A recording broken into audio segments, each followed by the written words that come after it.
Hello বন্ধুরা, আজকে আবার একটা ভিডিও নিয়ে আমি হাজির হয়েছি। তো আজকে যেটা করছি খাস্তা বিস্কুট। এই বিস্কুটগুলো আমরা বাজারে কিনে থাকি, কিন্তু কিভাবে সহজে বাড়িতে করে নিয়ে যায় সেটাই দেখেছি। আর কতটা খাস্তা হয়েছে দেখতেই পাচ্ছেন, না দেখতেও কত সুন্দর, খেতেও কিন্তু খুবই টেস্টি। আর মাত্র 1.5 কাপ ময়দা দিয়ে কতগুলো বিস্কুট হয়ে গেল। তো এইভাবে আপনারাও বাড়িতে তৈরি করে নিতে পারেন। আর দেখতে পাচ্ছেন কত সুন্দর হয়েছে। তো কিভাবে করবেন সেই ভিডিওটা শেয়ার করেছি, তো ভিডিওটা দেখে নিয়ে যাক।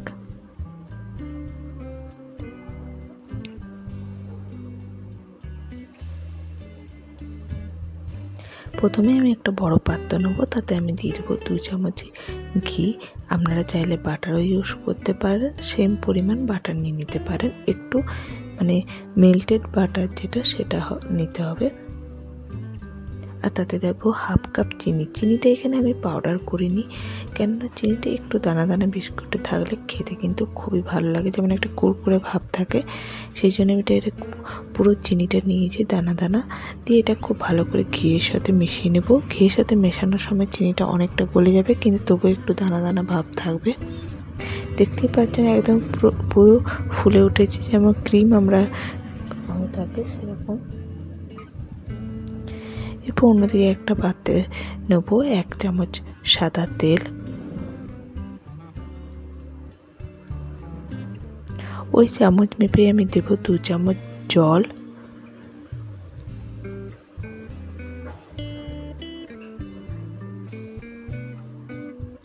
আর দেবো 1 টিস্পুন বেকিং পাউডার। এই চামচটা আমার 1/2 টিস্পুনের বলে আমি দুবার দিয়েছি, তো 1 teaspoon total baking powder use করেছি।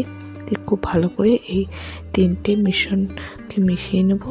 দিয়ে এটাকে আমি এই ঘি আর চিনির যে মিশ্রণটা করে রেখেছি তার মধ্যে দিয়ে ভালো করে মিশিয়ে নেব। এই মিশ্রণটাকে 5 থেকে 7 মিনিট একটু টাইম ধরে করতে হবে। যতটা করবেন ততটাই বিস্কুটটা কিন্তু খাস্তা হবে। দেখতেই পাচ্ছেন একদম ক্রিম, যেরকম সাদা ক্রিম কেকে থাকে বা বিস্কিটে, সেরকম ক্রিম হয়ে গেছে। তো এইভাবে করে নিতে হবে, তবেই কিন্তু খাস্তা হবে বিস্কিটটা। এরপর আমি দেব ওই কাপ মেপে 1.5 কাপ ময়দা।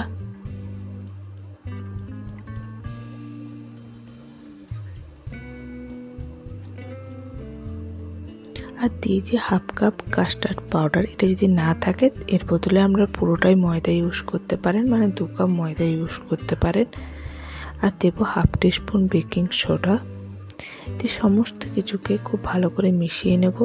জাস্ট ঘি আর চিনির সাথে এই পুরো মিশ্রণটা যাতে মিশে যায়, খুব একটা হাত দিয়ে মাখার প্রয়োজন নেই, জাস্ট চামচের সাহায্যে এইভাবে মিশিয়ে নিতে হবে।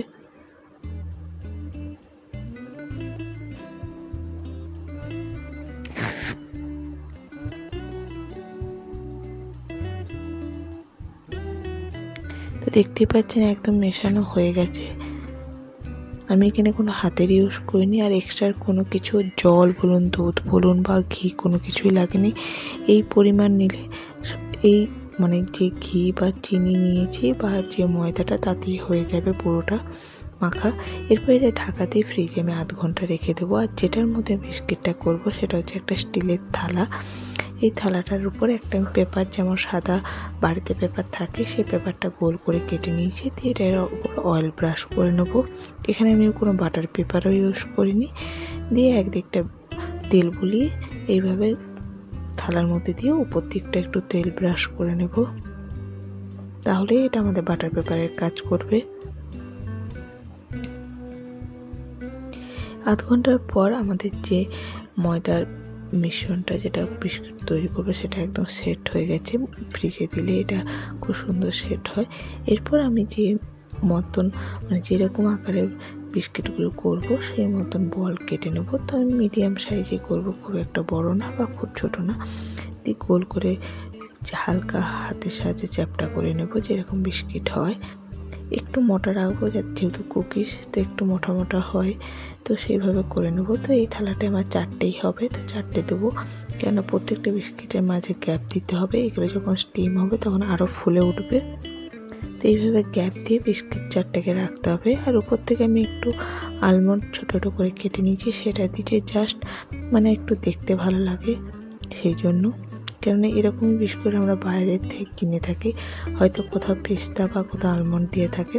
তো আমি গ্যাসের মধ্যে আগের থেকে একটা কড়াই চাপিয়ে তাতে একটা স্ট্যান্ড দিয়ে এটাকে প্রিহিট করে নিচ্ছি 10 মিনিট, দিয়ে এরপরে তার মধ্যে থালাটা দিয়ে ঢাকা দিয়ে এটাকে আমি 30 মিনিটের মতো লো ফ্লেমে স্টিম দেবো, আর ঢাকার যে ছিদ্রটা সেটা বন্ধ করে দেবো।